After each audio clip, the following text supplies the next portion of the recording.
Hello YouTube, this is Morgan Airspeed Prime here at my next YouTube video, and like the title says, this is going to be a comic commentary for Avatar: The Last Airbender, The Search Part 1, the first part of the Search comic series from Dark Horse Comics. Now, what is a comic commentary? What is this video going to be, you may be wondering.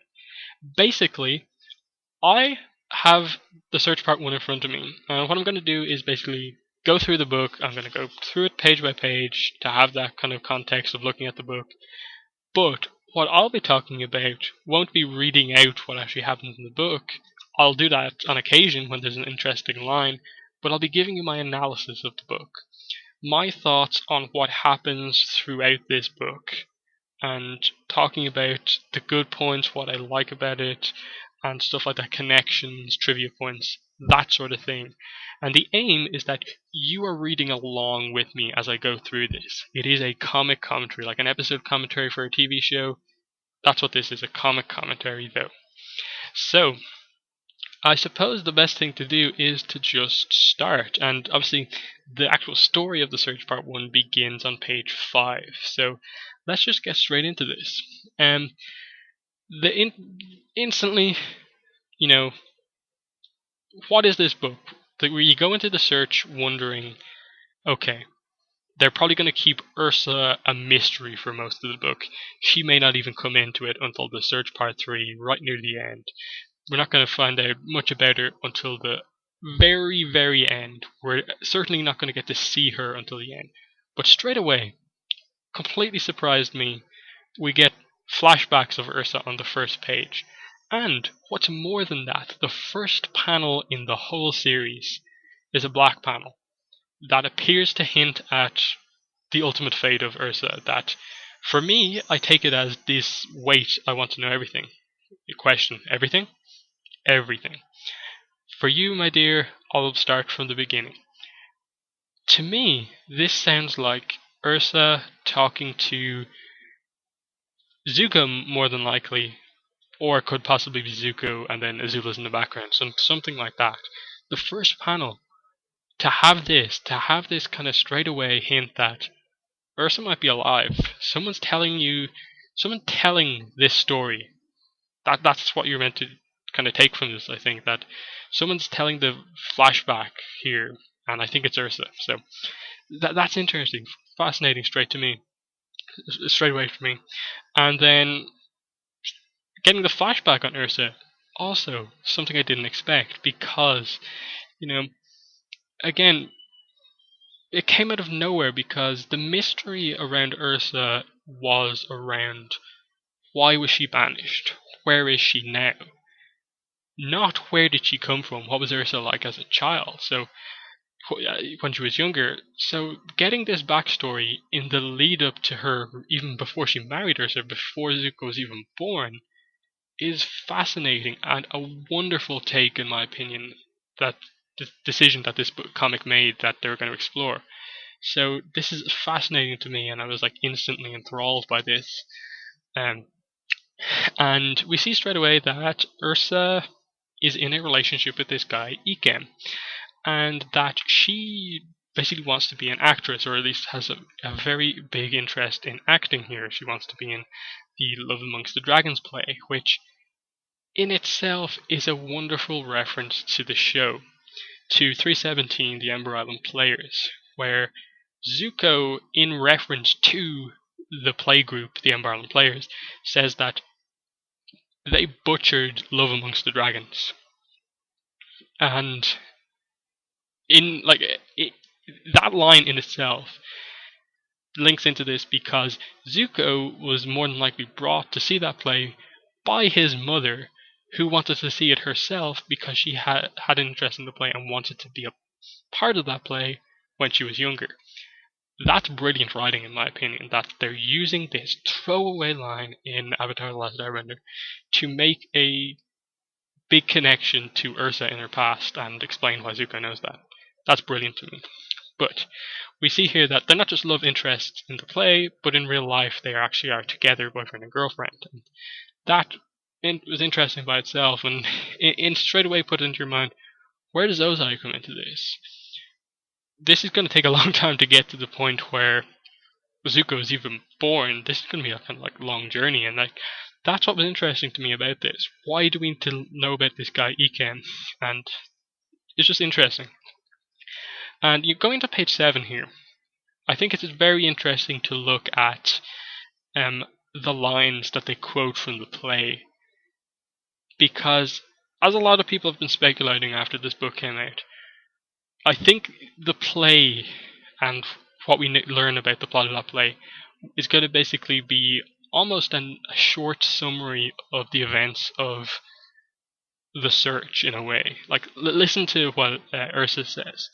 Only with your glory hidden in false form could you finally recognize my devotion.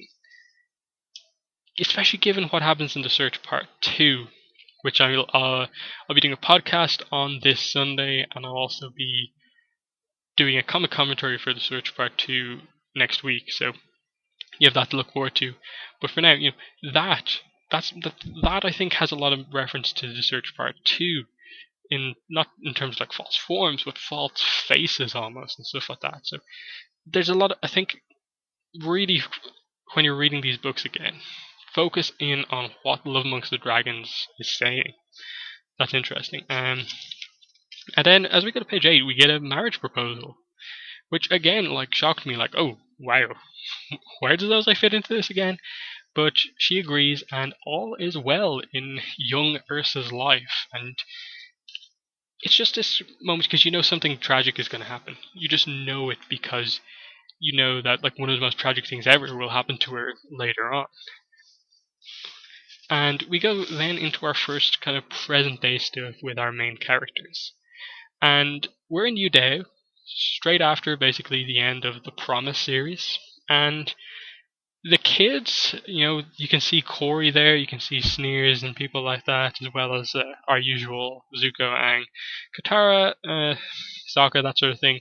They're all there getting a lecture from this guy about leadership, effectively, government, how to govern a place, because Team Avatar are basically the leaders of the future. They need to know this sort of stuff now. And it's just interesting. I love the fact that they have the guy just saying blah blah blah, because the story's not focused on him, it's focused on our kid characters. And for Aang, Sokka, and I suppose Zuko for the most part, this is all like mumbo jumbo to them.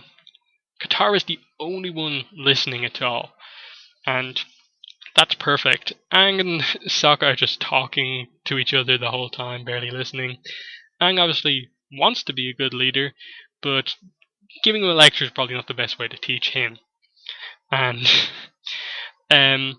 obviously we see the brother-sister relationship between Sokka and Katara here, which is going to come back later, and especially because it only is really referenced to right at the end of the book. Going back to the start of the book and really looking at all these points in time where you see brothers and sisters interacting, it's very interesting here. And it's especially that on page 11 it's highlighted here. You have this, yes, it's a kind of conflict fight here between like Katara and Sokka, brother and sister, but it's not because they're angry at each other. It's not because they have a Zula-Zuko relationship where the two hate each other. It's interesting that this happens on the same page as the word family is said by this lecturer. It's the only word that gets through to Zuko at this point in time.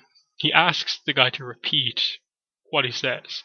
And the part that's bolded out, as in like comics do, this is what you need to really take out of this. That's why this is in bold. That's why the letterist is referenced on the book, because they bold out the parts that are important, and this is it. Family is in essence a small nation, and the nation a large family. So that's it. And Zuko sees this as, okay, he has done a terrible job at having relationships with his small nation, with his family. He has a sister who is in a mental institution that he rarely goes to see, we see. He has basically no relationship with her. His father's in prison pretty much kind of by thanks to Zuko's help and stuff like that. And he doesn't have much of a relationship with him either. His mother has disappeared, and while he did have a good relationship with her, she's disappeared. He doesn't know where she is. So he has not done a good job at all at, not by his own fault, but he has no, basically, no good thing with his family, his small nation. So in his mind, how is he meant to govern the whole Fire Nation when he can't even have a good relationship with his family, the people that it should come so easily with? And he takes this to heart throughout the whole book, and I love that. I really do love that for Zuko. That's the sort of person he is. Going back a page or two, if you were to put this kind of scene into Avatar: The Last Airbender, the word that would stick out to Zuko would be honor. But in this one, it's family. He's gotten over the whole honor thing. Now it's family. And this is what he's going to go throughout the whole book. But we go in on page 14 into more flashback on Ursa. She comes home ecstatic about this news that she's now engaged to Ekan. She's about to tell her family and sees her mother kind of crying there, and what's in her hand? It's only the Fire Nation royal artifact to be worn by the Crown Prince. The item that was given to Roku by Sozin. We know it was also given to Zuko by Iroh. And that's interesting by itself.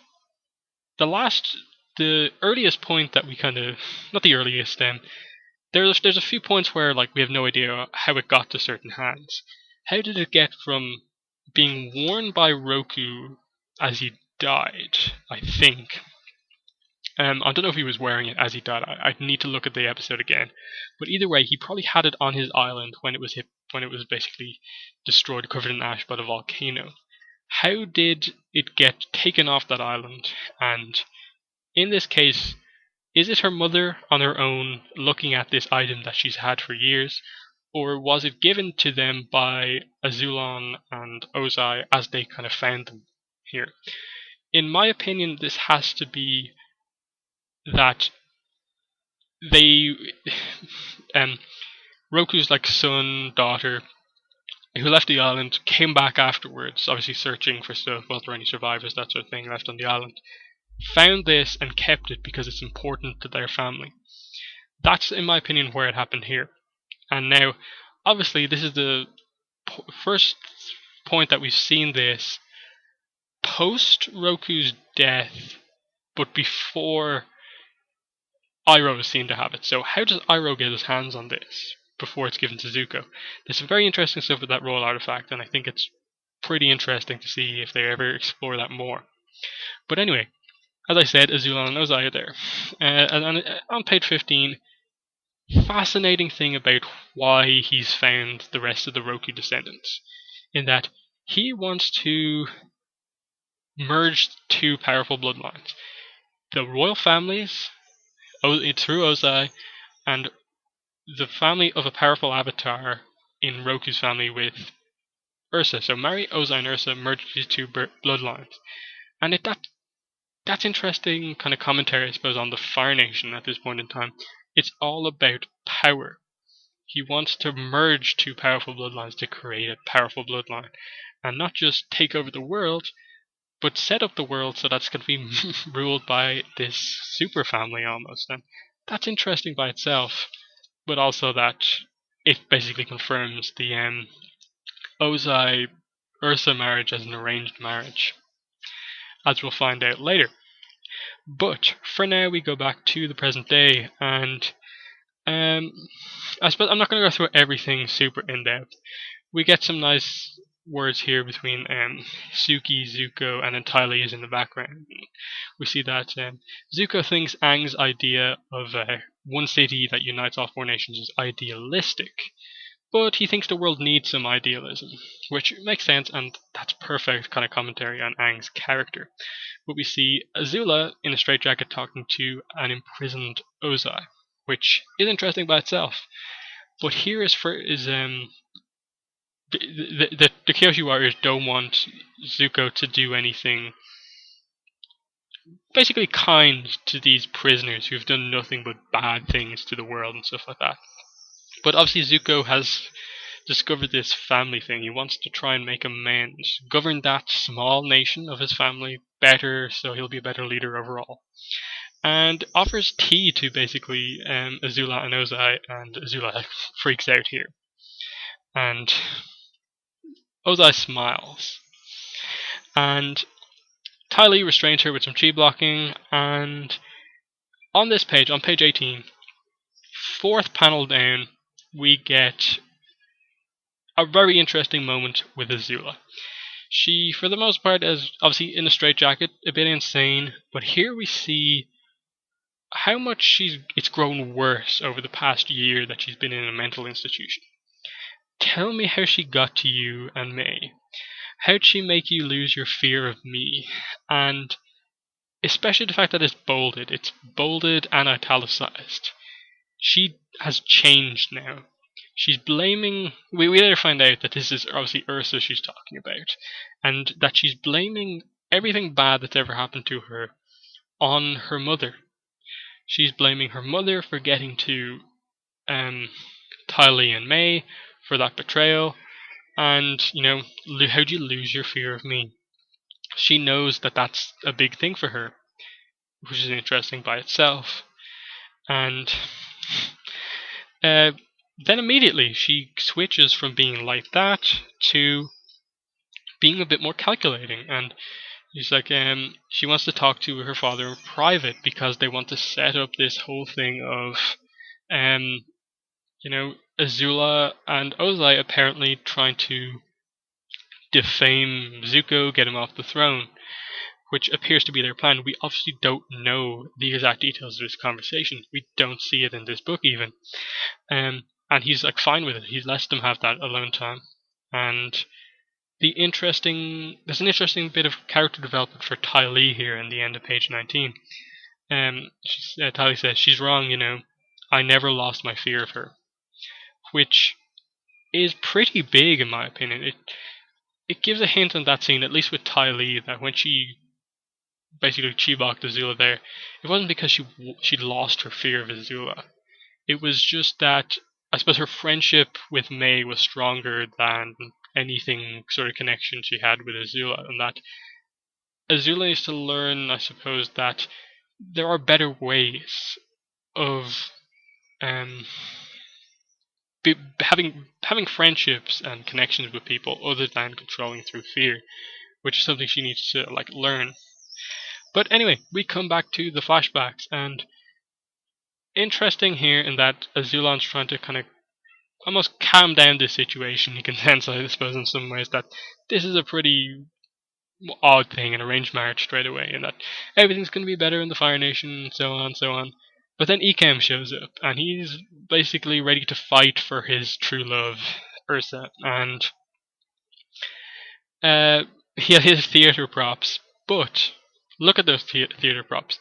Dual swords that look very similar, not quite the same as Zuko's dual swords. And multiple times I think they kind of set this up in that Ikem in some ways looks a bit like Zuko. He uses the same weapons that Zuko uses. There's definitely making this connection between Ikem and Zuko, which may play into the reveal at the end, that Ikem might indeed be Zuko's father, but they could just be playing that up for the cliffhanger. But anyway, Ursa then realizes that, the only way that she's going to save Ikem in this situation, Ozai and Azula basically plan to have this guy killed for standing in their way. She agrees to marry Ozai, no problem. She calls him my love, and the only way to end this, to kind of save his life, is to go out, break his heart, accept the marriage with no problems, and that's what she says to him, I joyfully accept it, and for your sake and mine, go home, as she's crying.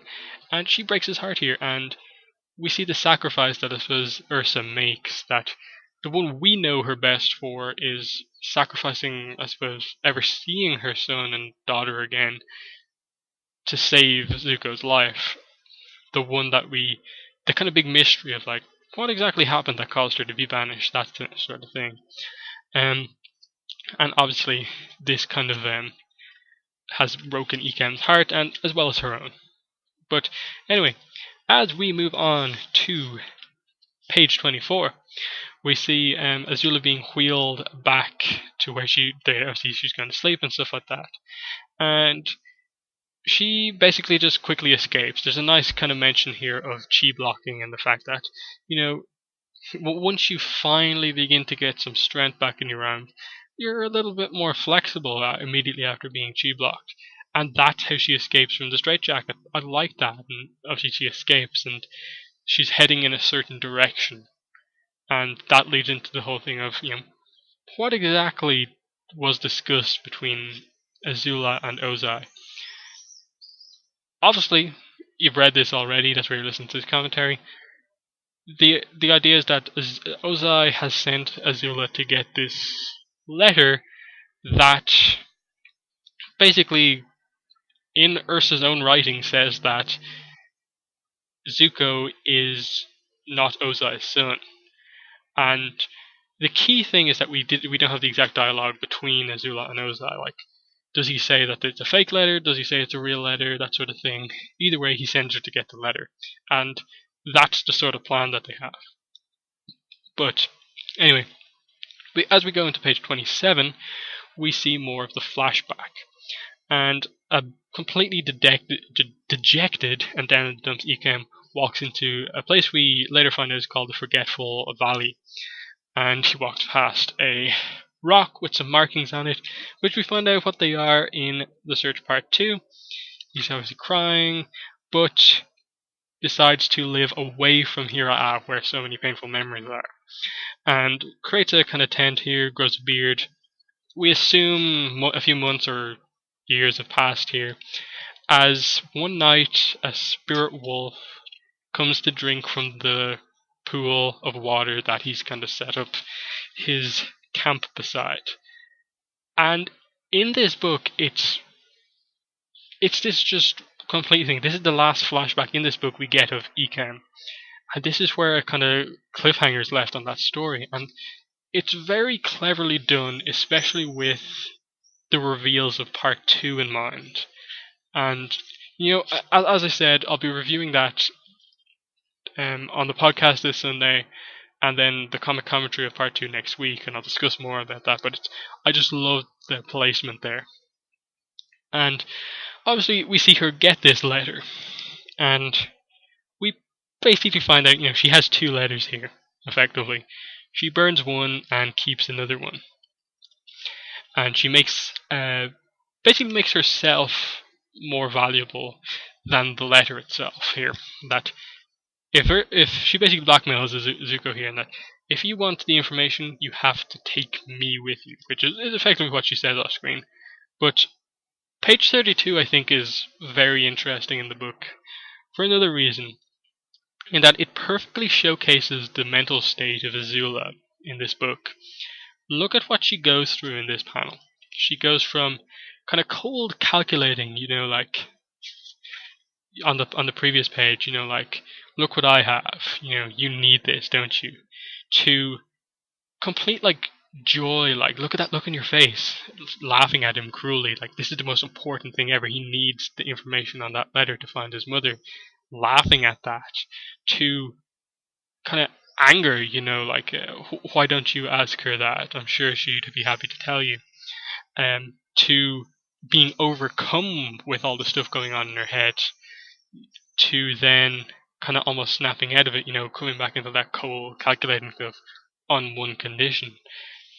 That's perfect. She's so unpredictable. Goes through a complete range of emotions on this one page.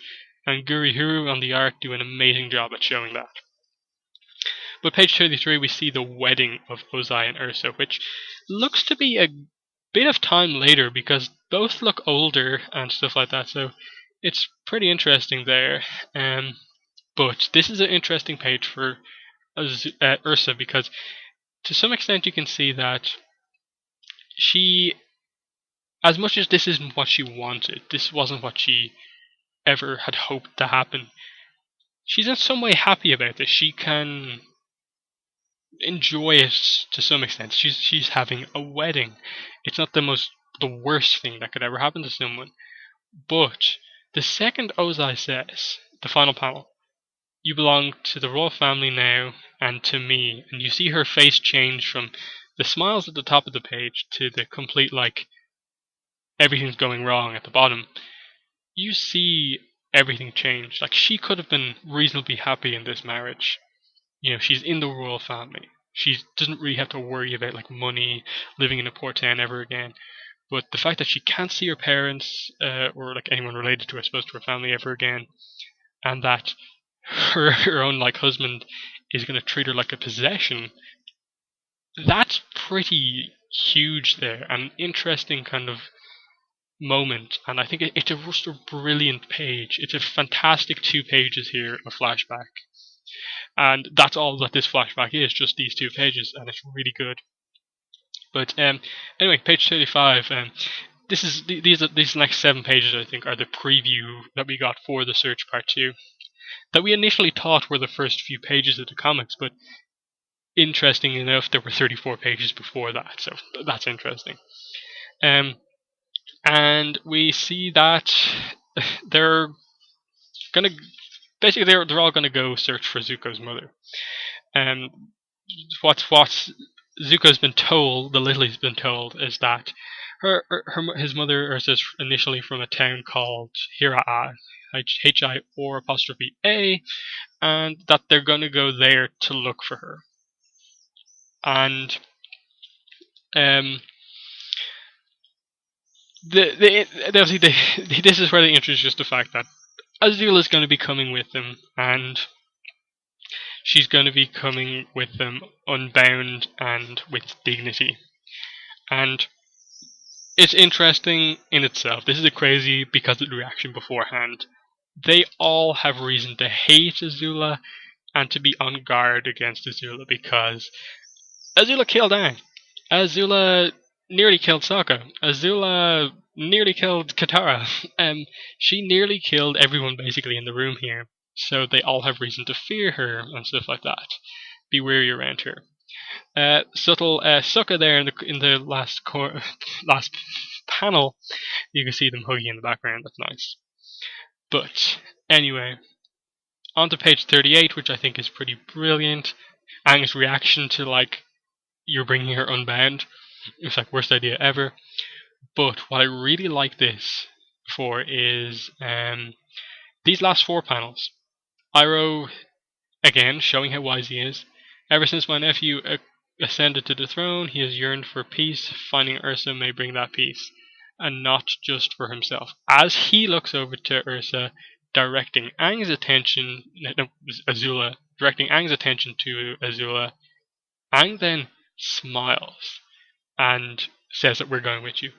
And here we see Aang, to some extent, get Azula, get why she needs to come and offer his assistance as well. Because he knows how important, I suppose, to Zuko his journey was and how it changed him. And he sees the potential for that same sort of a change in Azula, that she needs to meet her mother almost more than Zuko does here. So that's a fascinating scene.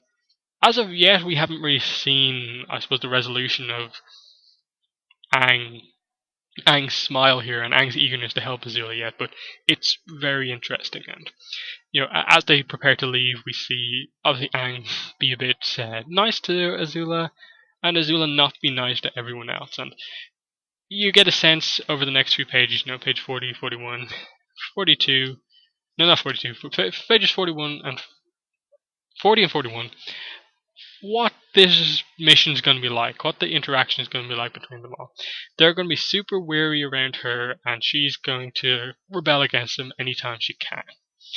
And yeah, obviously they leave then, and before we kind of catch up with them on their journey, we get some Iroh moments. And yep, we see the origin of National Tea Appreciation Day and the problem with the Fire Nation. They don't drink enough tea and use too many weapons, which is pretty brilliant.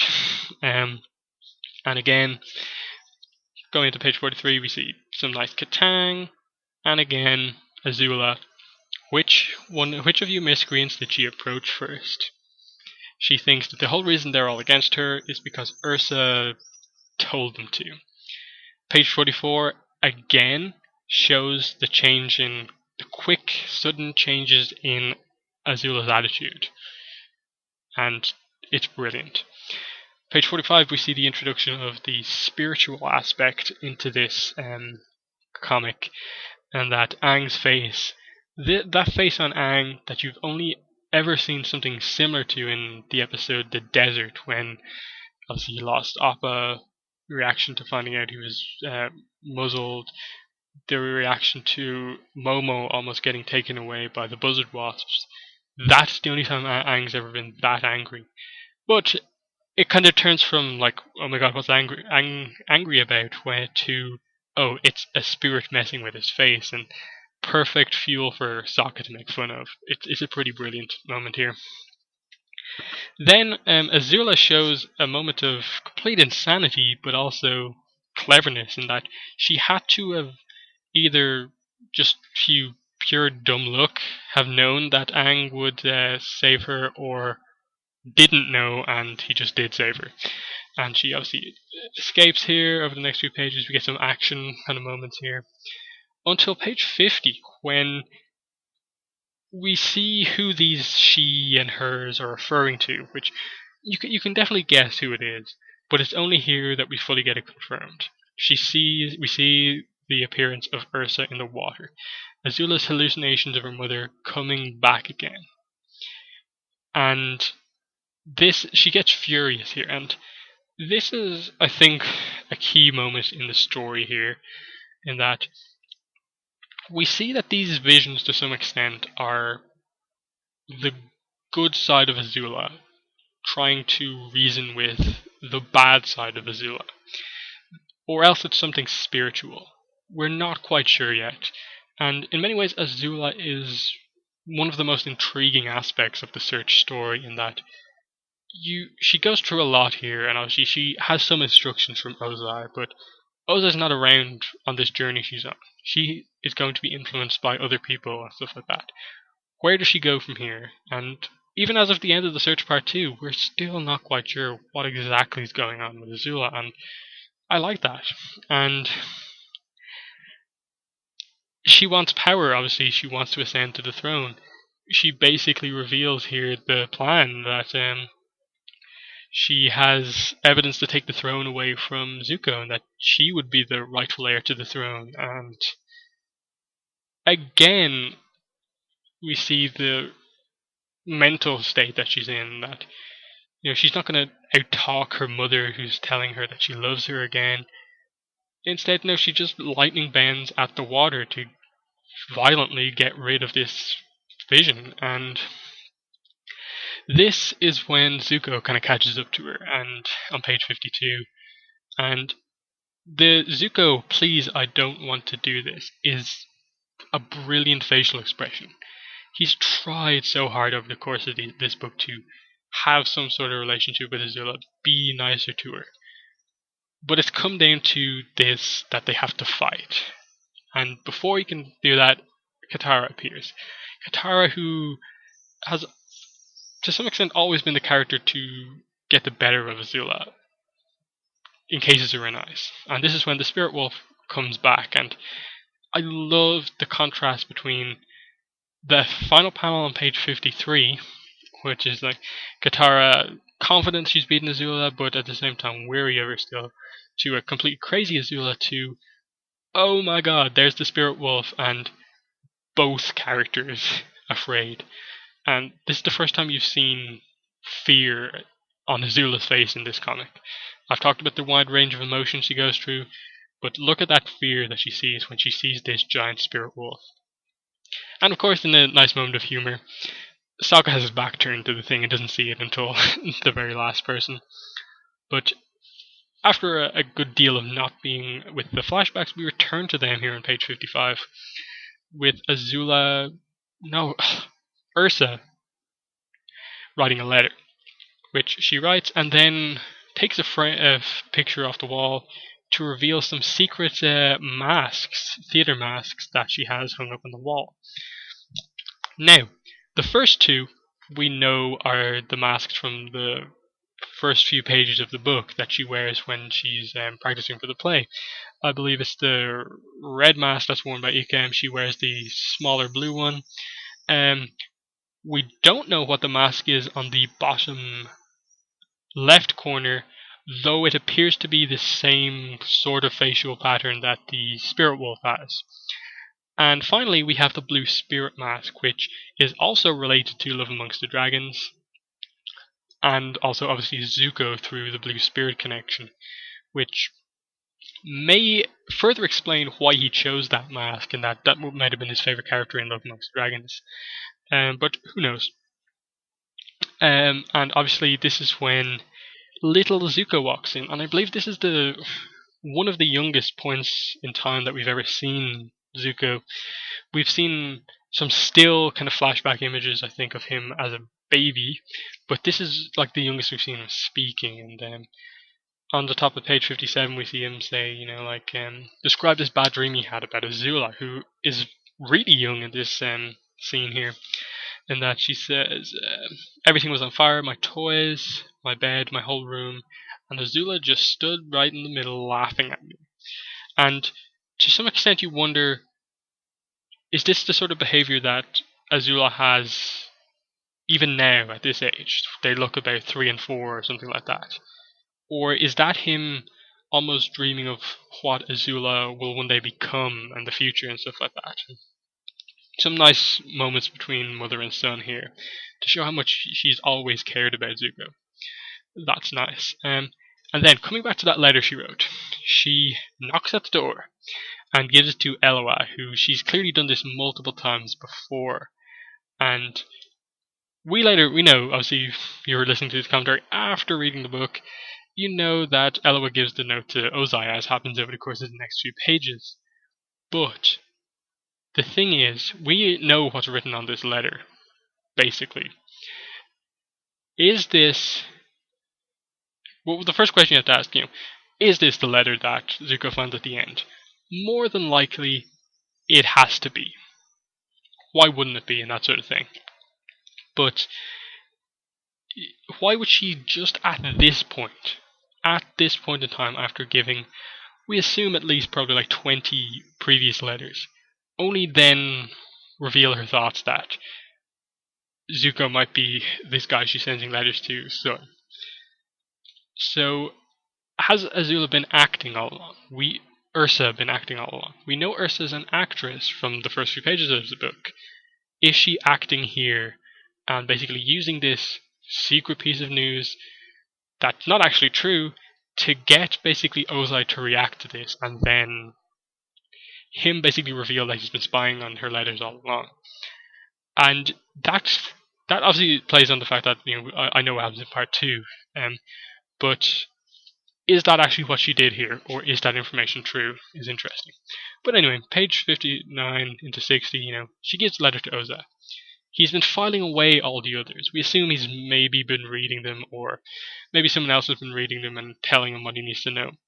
But this one's different in that there's a huge secret in it, and that's why she specifically comes to him with it. And Ozai is angry at this. And to me, this kind of says that it's the same letter. But now this could just be an art thing, but this letter, it's obviously a piece of paper, this could change. This letter has 2 folds in it. The one on the final page has 3 folds in it. Now obviously paper can be folded multiple times. Is it just the art? Something like that. More than likely it's the same letter, but that's just something that's easy to note, that the letter in Ozai's hand has 2 folds on it. The one that Zuko has at the end has 3. That could just be because Azula folded it differently than it was initially planned or something like that. But anyway, and especially like Ozai crunches it up. Anyway, it's a piece of paper. That's just overthinking it, I think. But anyway, from there we go to Spirit Wolf attacking, and Aang, in a nice moment, tries to be the Avatar, communicate with the spirits, but this Spirit Wolf is having none of it. Azula's attacked the spirit pool, he's obviously defending that and stuff like that. Over the course of this, we have basically all the benders and all the attacks be completely ineffectual. Completely ineffectual.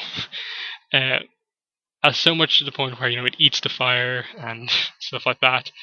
Appa, and then in his epic moment of the comic, is the only one to get a good hit in on this spirit wolf because he's about the same size as it, and hits it away. And then eventually barfs out some moth wasps on page 68, and we see that these wasps also have the faces on them. Now the faces are explained away in part 2, and so it's explained what they're for.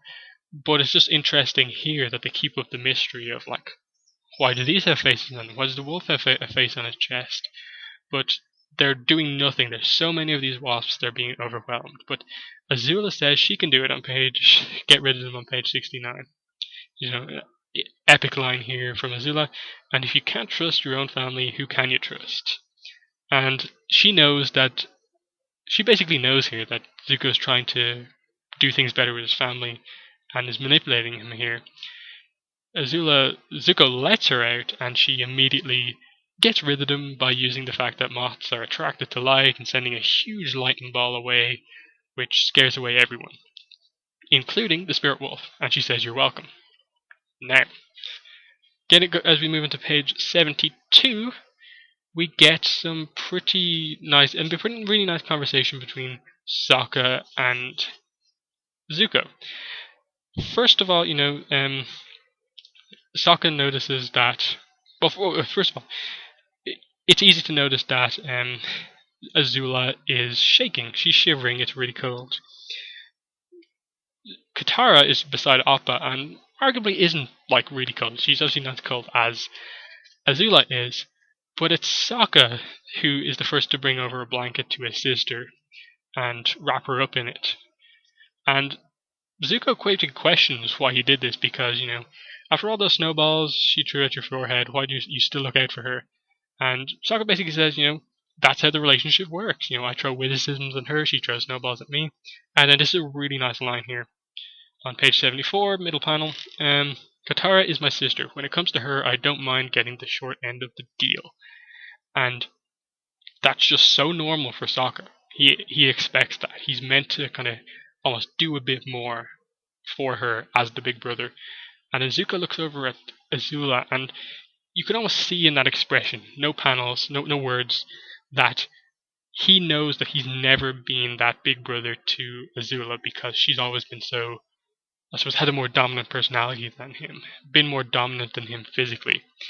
But at this point in time, Azula is the one who's mentally fragile, while Zuko's not. This is when she kind of needs that big brother role. And he's trying here, and to some extent, how could he do anything for her, given the way she was? But you understand why he's trying more. So, he gives her a blanket too. And as he's about to put it on, he sees this letter. The one that, he thought was burned up, she didn't have. And he basically takes it and reads it. And this is where we get the kind of cliffhanger ending of this comic that has the fandom up in arms, like, how can this be true? This is ruining the whole show, ruining Zuko's character arc. But what it is he reads the letter. My dearest Ikan, it's taken me a long time to admit it, but you were right.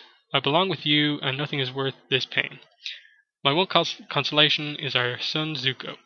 When I look into his eyes, it's as if I'm looking into yours. My thoughts are with you always, love, Ursa.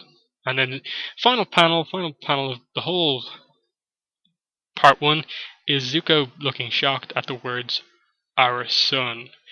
That basically the letter says that Ikem is Zuko's father, that he's not Ozai's son. Now, first of all, you have to kind of keep in mind that, one, Ursa is an actress. She could have been using this fake letter to get a reaction out of Ozai to find out if he was watching her letters all along. This could be a fake letter written by Ozai and Azula That because they're the ones carrying this letter. It's not like someone that Zuko trusts. It's two people he arguably doesn't trust that are carrying the letter. The letter, as I explained, has different folds. It's not crumpled up. It could be different. Again, the letter goes through a lot of hands. We never have it confirmed to us, like which letter's which, because there's a few. And of course, the wording is a bit up in the air too. Our son, that could, given the way it says, my one consolation in this relationship that I currently have is our son, referring to Ozai and Ursa, not Ikem and Ursa. There could be that too. That's just a misunderstanding of the wording as well. But either way, I would definitely lean towards this reveal ultimately being a cliffhanger to make Zuko think about things and make us think about things too.